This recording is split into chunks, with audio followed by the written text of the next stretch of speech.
Cette vidéo est sponsorisée par Marie-Antoinette, la dernière consultante en relations publiques de la monarchie française, dont le slogan « Qu'il mange de la brioche » a connu un succès tranchant. Madagascar, le 25 septembre 2025. Oubliez la carte postale, les lémuriens et les plages de sable blanc. Ce jour-là, l'île était une cocotte minute sociale dont le couvercle venait de s'envoler pour orbiter quelque part au-dessus de l'océan Indien. Antananarivo, la capitale, n'était plus une ville, mais une promesse de chaos tenue. D'ailleurs, si vous voulez nous aider à payer l'électricité pour observer la décomposition en haute définition, notre Patreon vous attend dans la pénombre. Le lien est en description. Le prétexte à ce grand déballage, une manifestation. Une simple manifestation autorisée du bout des lèvres par un pouvoir qui sentait le roussi pour protester contre une agonie qui dure depuis 7 ans. Des coupures d'électricité et d'eau si régulières qu'on pourrait régler sa montre dessus, si on avait encore les moyens d'avoir une montre. À la tête de ce Titanic tropical, nous avons un personnage qui mériterait sa propre série Netflix sur la mégalomanie. Le président, surnommé le DJ. Un homme dont le seul talent connu est d'être tombé dans la marmite de l'incompétence quand il était petit. Pour vous donner une idée du niveau de déconnexion, ce spécimen a un jour organisé sa propre compétition de judo pour s'auto-décerner la ceinture noire. Non, ce n'est pas une blague. C'est le niveau de management qui gère 30 millions d'âmes. Face à ça, vos politiciens occidentaux les plus ternes ressemblent à des prix Nobel. La colère, elle, était universelle. De la marchande d'arachides à l'avocat fiscaliste, tout Anna voulait descendre dans la rue. Le rendez-vous était donné, mais l'État, dans une démonstration de ce qu'on appellera poliment la gaspille, la gestion autorisée par le sommet du pillage institutionnel, a commencé par jouer avec les nerfs de la population. On annonce 11 heures, puis 17 heures, une valse hésitation bureaucratique conçue pour épuiser la patience. Raté. Dès le matin, la foule est là, dense, électrique. Et le pouvoir, fidèle à lui-même, a choisi la seule langue qu'il maîtrise, la répression. Avant même que le premier slogan ne soit scandé, les forces de l'ordre ont verrouillé la place, transformant un droit constitutionnel en une souricière. Et c'est là que la digue a cédé.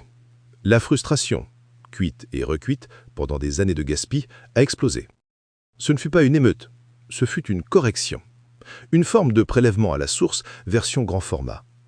Les boutiques, les centres commerciaux, les maisons des députés zélés, tout ce qui symbolisait le pouvoir et sa clientèle a été visité, vidé, puis incendié. C'était chirurgical dans sa fureur. On ciblait les entreprises proches du régime, mais aussi des symboles d'une économie prédatrice. Les enseignes françaises, indiennes, chinoises. Certains, les plus jeunes, étaient horrifiés. Moi, j'ai un sentiment de déjà-vu. Le 26 janvier 2009, même scénario, même fureur. C'est la routine tragique de ce pays. Mais cette fois, une image restera gravée, celle de mère de famille de 50 ans, le visage dur, marchant dans la fumée, avec un écran plat flambant neuf en équilibre sur la tête. Ne les jugez pas. Quand l'État vous vole votre avenir pendant 7 ans, piller une télévision n'est plus un crime. C'est un remboursement. Évidemment, la machine à propagande s'est mise en route. Le camp du DI hurle au coup d'État, une aubaine pour justifier l'éradication de toute opposition. Ils ont déjà mis en place le CONSPI, le comité opérationnel pour la neutralisation des séditions et des périodes d'instabilité, chargé de rédiger une histoire officielle où le peuple est le seul méchant. De l'autre côté, la rumeur enfle. Le pouvoir aurait lui-même payé des nervis, des black blocs locaux, pour mettre le feu aux poudres et discréditer le mouvement. Une technique vieille comme le monde. Coup d'État ou false flag? Honnêtement, peu importe. Le résultat est le même. Une ville à genoux et à prétexte en or pour resserrer la vis. On pleurniche sur les vitrines brisées.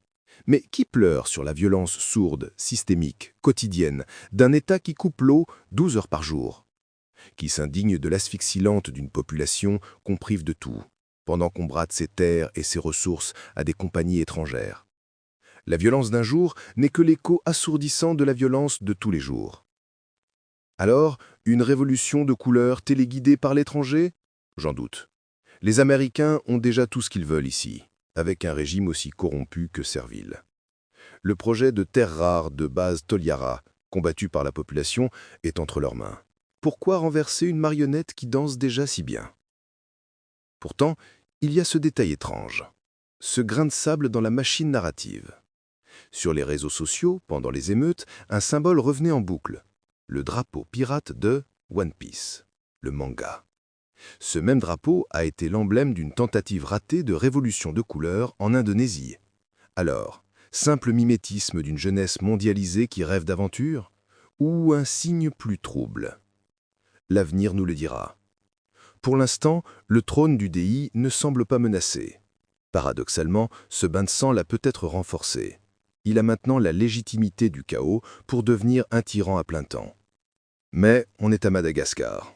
Et ici, le seul scénario prévisible, c'est l'imprévisible.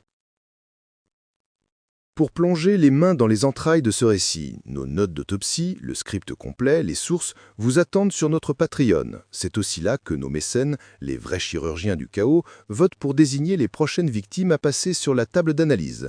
Un petit clic sur le pouce en l'air sous la vidéo, c'est comme signer le certificat de décès d'une idée reçue. C'est gratuit et ça fait toujours un peu mal à ceux qu'il faut.